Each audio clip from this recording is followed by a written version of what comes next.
फोनमधली gallery बघितली ना, मग त्याच्यात इतके व्हिडिओ घालतात ना, फक्त ते एडिटिंग करायची बाकी असतात. असं वाटतं की हे व्हिडिओ आधी कुठं हरवले होते का काय. मागच्या मिनी ब्लॉगमध्ये तर तुम्ही बघितलं की आम्ही बहिणीकडे गेलो होतो. मग तिकडून आल्यावरती आम्ही गावी गेलो आणि गावी गेल्यावर तिथं दोघींची पण भांडणं चालू आहेत की पहिलं बुगूला मी घेणार. तर इथं बुगू बघा पिल्लांसोबत किती छान खेळतोय, त्याला अजिबात भीती वाटत नाही.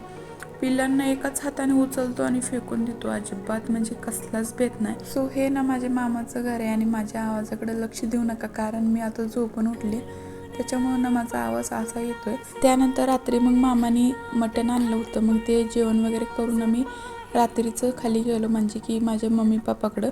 माझे मामा आणि आई बाबा एकाच गावात राहतात, त्याच्यामुळं मला दोन्हीकडे पण जाता येतं. तर असं पहिल्यांदा झाले की मी माहेरी गेली आणि एक दिवस पण राहिली नाही, कारण फक्त एकच रात्री आम्ही तिथं राहिलो आणि पहाटे तर आम्ही निघालो होतो मुंबईला. सो चला भेटू नेक्स्ट मिनी ब्लॉगमध्ये, तोपर्यंत बाय.